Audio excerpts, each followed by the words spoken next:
पत्नी की अहमियत। पति पत्नी पति से फ़ोन पर, सुनिए, ऑफिस से आते हुए खाना बाहर से लेते आना, मेरी तबीयत कुछ ठीक नहीं। पति पत्नी से, सारा दिन तुम घर पर ही रहती हो, करती ही क्या हो, आराम ही तो फरमाती हो। इतना कहकर पति श्री फ़ोन काट देते हैं। पत्नी थोड़ा सोच में पड़कर गुस्से में लग रहे थे। बहुत, क्या करूं, खाना बनाऊं या नहीं, पता नहीं खाना लाएंगे या नहीं। पत्नी थोड़ा सोचने के बाद, मैं ही कुछ झटपट बना लेती हूँ, क्यों ना बिरयानी ही बना लूँ।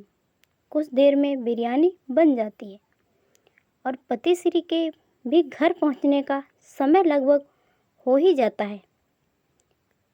पति घर पहुंचकर, खाना बनाई हो? पत्नी घबराते हुए, हाँ जी, बिरयानी बना ली। पति, तो फिर मुझे फ़ोन क्यों किया था? इतनी जल्दी तुम्हारी तबीयत भी ठीक हो गई? अरे वाह वाह, ताना मारते हुए, थक जाती होगी ना तुम दिन भर आराम करते करते। पत्नी, आराम? सही कहा आपने, आराम ही तो करती हूँ। चलिए आप हाथ मुंह धो लीजिए, खाना तैयार है। पति मुंह हाथ धोकर खाने की टेबल पर आता है, जहाँ पहले से ही वो उनके आने का इंतज़ार कर रही थी। फिर वो खाना लगा देती है। वो दोनों ही खाना खाने लगते हैं। खाना खाते समय उसके मन में ख्याल आता है कि अब वो कुछ करना ही पड़ेगा, अब तो कुछ करना ही पड़ेगा। क्या होती है घर में औरत की अहमियत, ये समझाना ही पड़ेगा। अगले दिन देर तक वो सोती रही। एक उसके ना उठने से सभी सोते रहे। फिर 8 बजने ही वाले थे कि वो उठ गई और नहाने चली गई। फिर जब उनकी आँख खुली तो समय देखा, ऑफिस का समय लगभग हो ही चुका था। प्रिया प्रिया गुस्से में चिल्लाते हुए बुलाने लगा, आज तुमने मुझे उठाया क्यों नहीं? तुम जानती थी ना आज 8 बजे मेरी ज़रूरी मीटिंग थी, और आज बच्चों का स्कूल भी छूट गया, और ये क्या, सारा घर बिखरा पड़ा है। तुमने अभी तक नाश्ता भी नहीं बनाया, और पूजा भी नहीं की। अब तक कौन करेगा ये सब?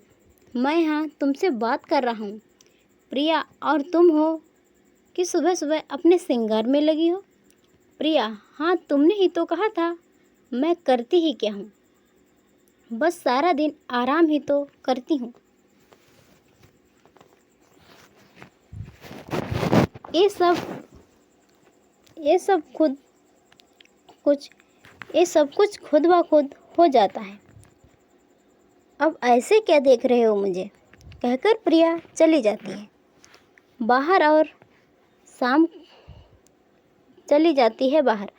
और शाम को घर लौटती है और देखती है कि सारा घर बिखरा पड़ा है। पति, आ गई मैडम घूम के? प्रिया, हाँ जी। पति, ये सब काम कौन करेगा? प्रिया, काम कहाँ है, ये तो आराम है। मुझे इसे करने के पैसे नहीं मिलते। आपकी नज़र में तो सिर्फ पैसे कमाने को ही काम कहते हैं ना।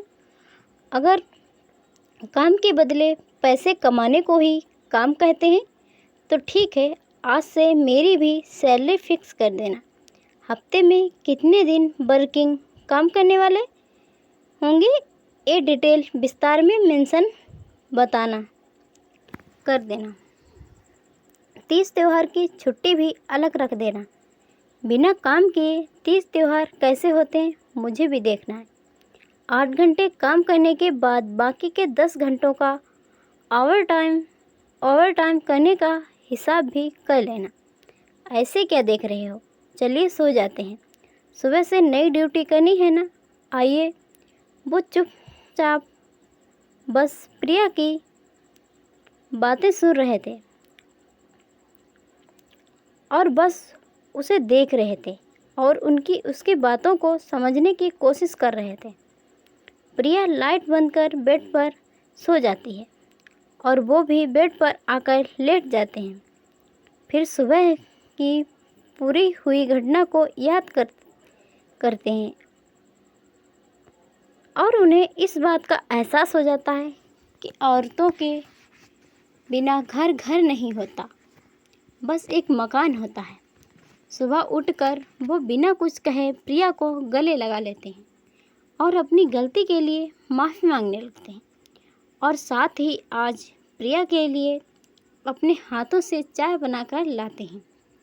इस तरह से प्रिया अपनी और घर में रहने वाले सभी औरतों की अहमियत का एहसास कराती है।